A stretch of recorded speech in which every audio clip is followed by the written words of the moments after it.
Viewers, আসসালামু আলাইকুম। আমি আপনাদের সামনে আজকে একটি গুরুত্বপূর্ণ রোগের বিষয়ে কথা বলবো। এই রোগটা অনেকেরই হয়ে থাকে, অনেকেই লজ্জার জন্য বলতে পারে না, কারো কাছে যায় না, কারণ বিশেষ করে গোপনাঙ্গের রোগ বলে, বিশেষ করে মহিলারা। এই রোগটা কিসের জন্য হয়?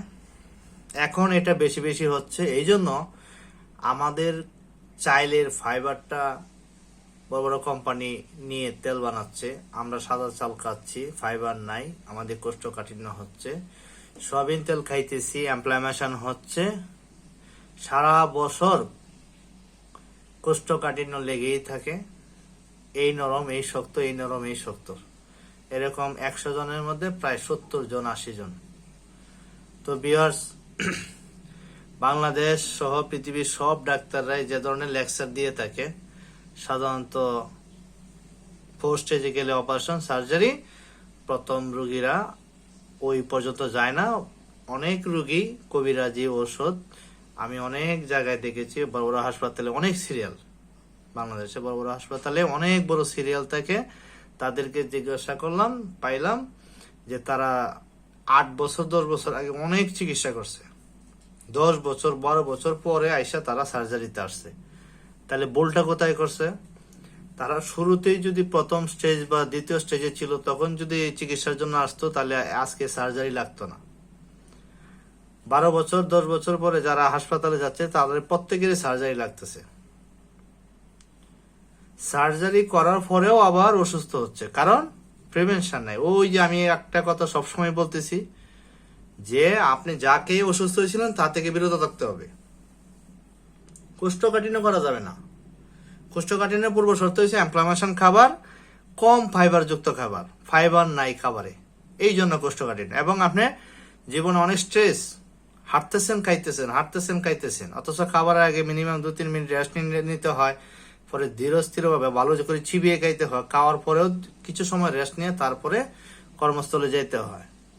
তো ভিউয়ার্স, এই জায়গাগুলো আপনাদের মার্ক করতে হবে।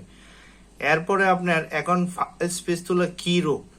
ফাইলস সেটা অর্শ বা গ্যাস বা মলদ্বারে যেটা হয়ে থাকে, ভগন্দর বলে কবিরাজি ভাষায়, এইগুলা মলদ্বারের বাইরে ঝুলে যায় মেনের মতো মাংসপেশি।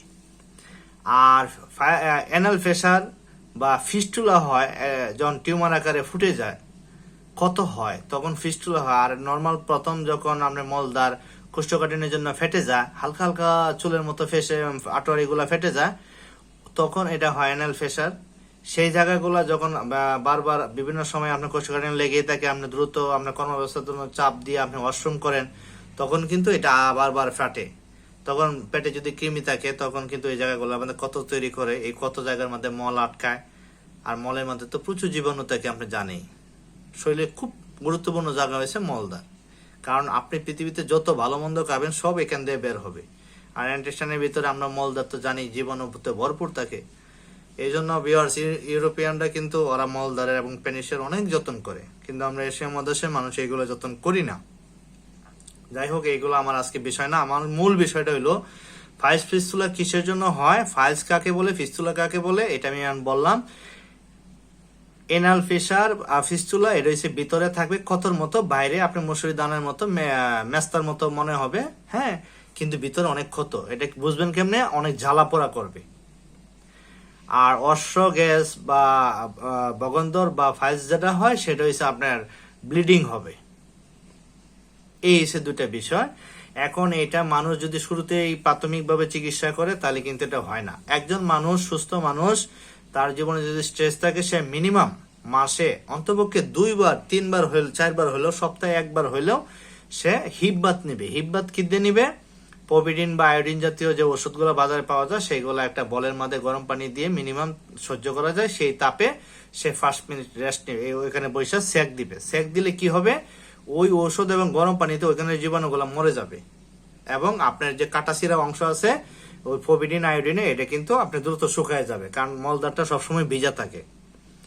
ভিউয়ার্স, এখানে একটা কথা আছে, আমরা তো মলদ্বার যখন ফেটে যায় মনে করি কৃমি চুলকায়, আসলে কৃমি আমাদেরকে এখানে কোনো করতে পারে না, কৃমির দাঁত নাই।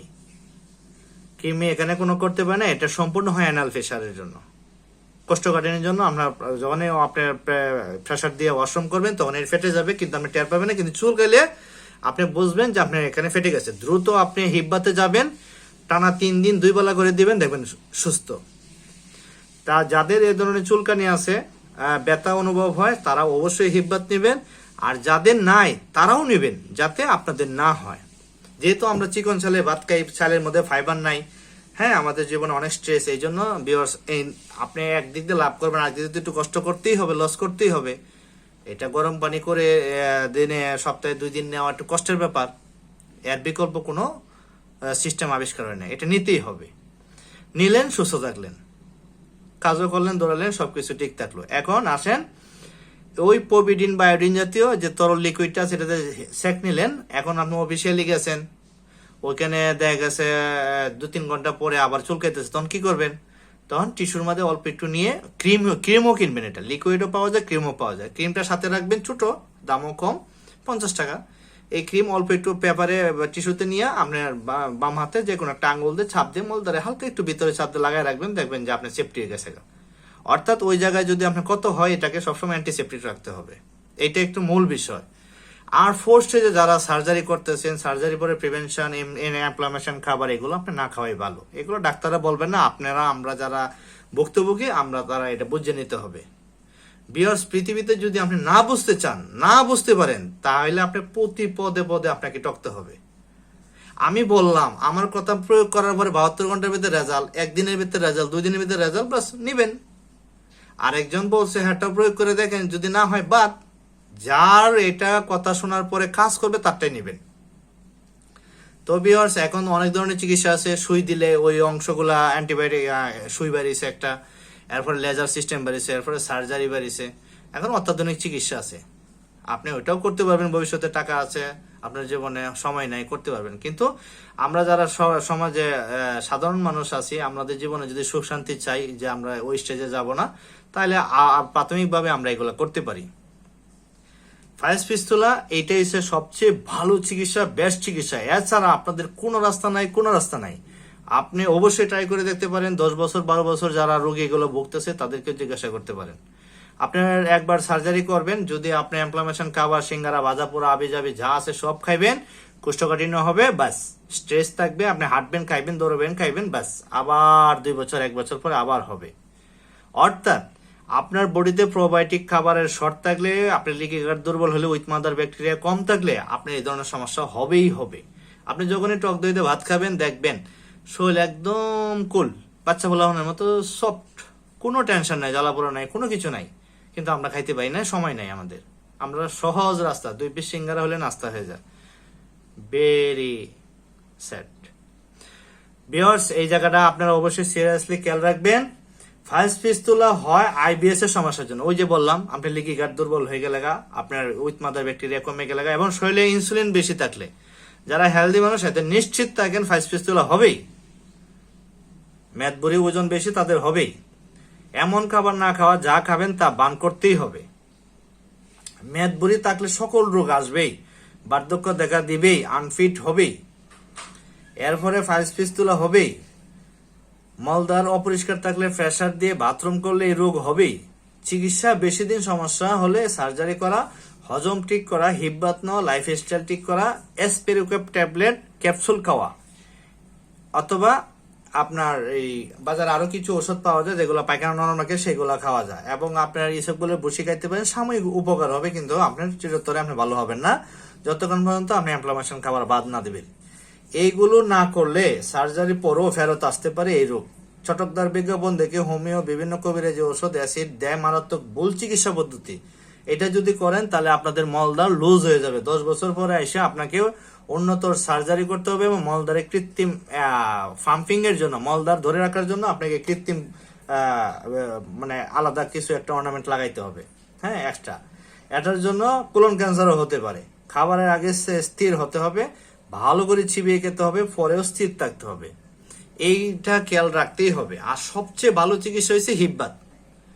আর যদি মনে করেন যে না, আপনার শরীর কোষ্ঠকাঠিন্য চলে এসে আপনার খাওয়ার দরকার, তখন এসপেরিকোপ ক্যাপসুল, এটা হচ্ছে আপনার অথেন্টিক প্রোডাক্ট। হ্যাঁ, এটা ইয়া না, এই অ্যালোপ্যাথিক না, হার্বাল জাতীয় খুবই ভালো একটা ট্যাবলেট, এটা খাইতে পারেন। এটা খাবেন আর ফাইভ পিস্তলের বিষয়ে বিশেষ যত্ন নেবেন। আর যখনই খাবার খাবেন ভালো করে চিবিয়ে খাবেন, খাবারের পরে নিঃশ্বাসের ব্যায়াম করবেন যেন খাবার সবসময় নিচের দিকে থাকে, উপর দিকে না ওঠে। আর গ্যাস্ট্রিক শরীরে থাকাই যাবে না, গ্যাস্ট্রিক থাকলেই আপনি কোষ্ঠকাঠিন্য হবে, কোষ্ঠকাঠিন্য হলে ফাইভ পিস্তল হবে। আর আরেকটা সবচেয়ে বড় ইন্টারন্যাশনাল চিকিৎসা পৃথিবীতে, আমার আবিষ্কার। আমি এটা ব্যবহার করতেছি। আপনারা যাদের বাথরুমে আপনার পুশ আছে, একেবারে বাথরুমে যাদের কোষ্ঠকাঠিন্য আছে বা না আছে, সবাই ফার্স্টে গিয়ে মলদারে গোড়ায় পানি দিয়ে দিবেন। অল্প 1 মিনিট 2 মিনিট ধরে রাখবেন। যে মলদার লাগবে 7 মিনিট 8 মিনিট, সেই মলদার 2 মিনিটে ক্লিয়ার, 3 মিনিটে ক্লিয়ার। এখন আপনি অনেক দূরে গেছেন বা আপনার ব্যাচেলার বাসায় থাকেন বা টিন শেড বাসায় থাকেন, আপনার নাই, এই মানে পুশ নাই, মলদারে পানি দিতে পারেন না, এটা স্পিডে দিতে হবে। হ্যাঁ, যেহেতু অনেক উপরে থাকে, ট্যাঙ্কি থাকে, এটা যখনই আপনি মলদার দেবেন স্পিডে, আপনার ইন্টেস্টাইনের ভিতর থেকে 2-3 ইঞ্চি ভিতর থেকে আপনি মলদারটাকে একদম দ্রুত ক্লিয়ার করে নিয়ে আসবে। আপনারা কালকেই ট্রাই করেন, এনি টাইম ট্রাই করেন, উপকার পড়লে এটা প্রয়োগ করেন। আমি এইভাবে করি অনেক বছর ধরে, কোনো সাইড এফেক্ট নেই, কারণ পানি খুবই ভালো জিনিস। এতে কি হয়, মলদারের গোড়ায় কোনো সময় মল জমে থাকে না, আমার জ্বলাপোড়া করে না, কারণ মলের মধ্যে কি থাকে, মরিচের বিচি থাকে। আপনার যদি এই অংশগুলোর মধ্যে ঘাও থাকে তাহলে সারাক্ষণই জ্বলাপোড়া যন্ত্রণা, অসহ্য যন্ত্রণা করবে। তো এইভাবে যদি আপনারা পুষ দিয়ে পানি দিয়ে ধরে রাখেন, মলদারটা একদম ক্লিয়ার হয়ে বের হয়ে চলে আসে, পেটের গ্যাস ট্যাস সব বের হয়ে চলে আসে, কি শান্তি! একটু ট্রাই করে দেখেন। এখন আসেন, আপনার যদি পোস্ট না থাকে তাহলে কি করবেন? এই যে বাজারে স্প্রে কিনতে পাওয়া যায়, আমরা যে বিভিন্ন ইয়াতে ইউজ করি, ফুলের বাগানে ছোট ছোট স্প্রে, চায়না স্প্রে গুলো, এগুলো আপনারা ইউজ করতে পারেন। অর্থাৎ যে কোনো ভাবে হোক, মলদারে যখনই ঠান্ডা বা গরম পানি যে বা নর্মাল পানি পড়লে মলদার প্রসারিত হবে। মলদারের যে মাসেল গুলা, এটা এমন একটা মাসেল, চীনাযোগ আছে না, চীনাযোগের মতো প্রতিনিয়ত প্রসারিত হয়। আমাদের পেনিস এবং মলদারের মাংসপেশি অন্যরকম, সারা দিন রাত 24 ঘন্টা শামুকের মতো প্রসারিত হয়, চিপে টিপে এদিক সেদিক সবসময় নড়াচড়া করে এই মাসেল গুলা। হ্যাঁ, এটি আল্লাহ তাআলার একটা অশেষ রহমত। এই জন্য আপনি যখনই মলদারে পানি দিবেন, মলদার প্রসারিত হবে, নিশ্চিত থাকেন যত বড় কোষ্ঠকাঠিন্যই হোক, একদম ক্লিয়ার, একদম ক্লিয়ার, একদম ক্লিয়ার। আমার এই আইডিয়া আমি যখন টেকছিলাম সেখানে শিখছিলাম, আমি শিখছি, আমি করি, এই জন্য আপনাদের সামনে উপস্থাপন করলাম। এবং আমার ফ্যামিলি, আত্মীয় স্বজন সবাইকে আমি বলি, এবং সবাই উপকৃত হয়েছে। আমার একটা কারিগর, সে ফাইভ স্পেস তোলা বকতেছিল, অধীনস্থ লোক, আমি তাকে যখন বলি তার এই সমস্যা নাই, তখন সে কি করলো, স্প্রে ইউজ করে, স্প্রে কিনলো, একটা স্প্রে কিনে সে যখন এখানে পানি দেয়, এখন সে রিল্যাক্সে ভালো আছে। এরপরেও খুব হঠাৎ করে আপনাদের ফাইভ স্পেস তোলা হয়ে গেছে গা। হ্যাঁ, ডাক্তারের শরণাপন্ন তো হবেনি, যদি না হন দূরবর্তী কোথাও জায়গা থাকেন, বাজারে অনেক অ্যান্টিবায়োটিক পাওয়া যায়, নর্মাল ওষুধ পাওয়া যায়, এবং স্প্রে ক্যাপসুল, এটা যদি খান আর এই হিপ বাঁধ নেন, দ্রুতই আপনাদের ভালো হয়ে যাবে। এরপরে আমার বিভিন্ন ইয়াতে নাম্বার দেওয়া থাকবে, আমার কাছে একটা ডিভাইস আছে, গরম পাথরের মধ্যে গরম হয়, এখানে যদি আপনি মলদার এই অংশটা দিয়ে বসেন তাহলে একটু ফাইভ পিসগুলো ভালো হয়ে যায়। তো ভিউয়ার্স, আমার সাথেও যোগাযোগ করবেন। আমি অনেক কথা বললাম, আমার এই কথাগুলোর পরেও ভবিষ্যতে আমি এই ফাইভ পিস্তল নিয়ে আরো কথা বলবো, নতুন নতুন যেগুলা সায়েন্স আপডেট হয় সেগুলা। তো আপনারা যখন এই ধরনের রোগে ভুগবেন, আপনারা India, Bangladesh, Thailand, Germany, America, এগুলোর যে ভার্সন গুলা ফাইলসের অত্যাধুনিক মানে চিকিৎসাগুলো, এগুলো দেখবেন। যারা লাইফ স্টাইল ডাক্তার তাদেরকে একটু বেশি দেখবেন, তাহলে আপনি ঘরোয়াভাবে সহজে ভালো হতে পারবেন। তো ভিউয়ার্স, এইগুলা অবশ্যই করবেন। তাহলে আমি আপনাদের কি বললাম, হিব্বাত, পবিডিন বা বায়োডিন বা পবিসিভ, এইসব জিনিস দিয়ে আপনি গরম পানিতে সেক নিবেন। ভালো অসুস্থ ছিলেন বা না ছিলেন, নিবেন। জীবনে আপনাদের যাদের ফাইলস হয় নাই, হবে না। আর যাদের কোষ্ঠকাঠিন্য আছে তাদেরটা ভালো হয়ে যাবে, আর যাদের হওয়ার সম্ভাবনা আছে তাদেরটা হবে না। আর আমার এই কথাগুলো থেকে আপনারা একটু মানবেন, প্রয়োগ করবেন, 72 ঘন্টার ভিতরে রেজাল্ট মানবেন। রেজাল্ট ভালো না, মানার দরকার নাই। সারা পৃথিবীতে গুগল, ইউটিউব যারা আছে সবার সাথে মিলাইবেন। আমি একদম ন্যাচারাল, আপনাদের উপকারে, আপনারা আমার সাথী ভাই। আমি সাধারণ মানুষ, আমি সাধারণের কথা বলি, একদম সহজ করে বলি। আমার কোনো অর্গানাইজেশন নেই, আমার কোনো প্রতিষ্ঠান নাই, আমি এখানে বেনিফিট নেই। আমি যেটা লিগেল সেটাকে লিগেল বলি। আপনারা প্রয়োগ করেন, ভালো হলে নিবেন, নাহলে নিবেন না। সহজ রাস্তা। অর্থাৎ কি করবেন, প্রোবায়োটিক খাবার খাবেন যেন ডাইজেশন ভালো থাকে, হিপ বাথ নিবেন যেন ওইখানে ইনফেকশন দূর হয়ে যায়, এবং মলদারে পানি দেবেন, দ্রুত বাথরুম ক্লিয়ার হয়ে যায়। সব ডাক্তার বলে 2-3 মিনিটের বেশি থাকা যাবে না। আরে ভাই, আমার বাথরুম ক্লিয়ার না হলে আমি 2-3 মিনিটে কেমন হবে? তখন তো আমাকে প্রেসার দিয়ে করতে হবে। এরা এটা বলে আগায় বলে, গোড়ায় বলে না। গোড়ায় পানি ডাললে হবে না, গোড়া কাইটা গোড়ায় বলতে হবে আগে যে আমার 2-3 মিনিটে বাথরুমটা কিভাবে ক্লিয়ার হবে। এই যে আমি আজকে বলে দিলাম। সব ডাক্তার বলতেছে 3 মিনিটের বেশি বাথরুমে থাকা যাবে না, 5 মিনিটের বেশি থাকা যাবে না। আরে ভাই, আমার যদি কোষ্ঠকাঠিন্য থাকে তাহলে আমি না থেকে করবোটা কি? বাধ্যতামূলক আমার থাকতেছে, কারণ অশ্রম আমার ক্লিয়ার না। এরপরে কিছু কিছু দানা আপনি মলদারে অ্যানটেস্টানের মুখে এসে আটকে রয়েছে, মরিচের দানা সহ। হ্যাঁ, আমরা যেহেতু জাল খাই, জ্বালাপোড়া করতেছে, কি একটা অসহ্য যন্ত্রণা। যখনই আপনি পানিটা ইউজ করবেন, পুষের ধরে রাখবেন, একদম দেখবেন 10 মিনিটের পায়খানা 2 মিনিটে ক্লিয়ার। ট্রাই করে দেখেন, এনে চ্যালেঞ্জ, ইনশাল্লাহ ইনশাল্লাহ ইনশাল্লাহ। ভিউয়ার্স, আমার এই কথাগুলো আপনারা অবশ্যই মানবেন, প্রয়োগ করবেন। পৃথিবীতে যে যাই বলে, সাদাকে সাদা বলে, কালোকে কালো বলে, আপনি প্রয়োগ করে দেখেন, হইলে ইয়েস, না হলে নাই, শেষ। এই সে ব্যাপার। এরপরে আপনার বিভিন্ন ধরনের মেডিসিন আছে, মলদারের ভিতরে জ্বালাপোড়া করে, এইগুলোর জন্য আছে।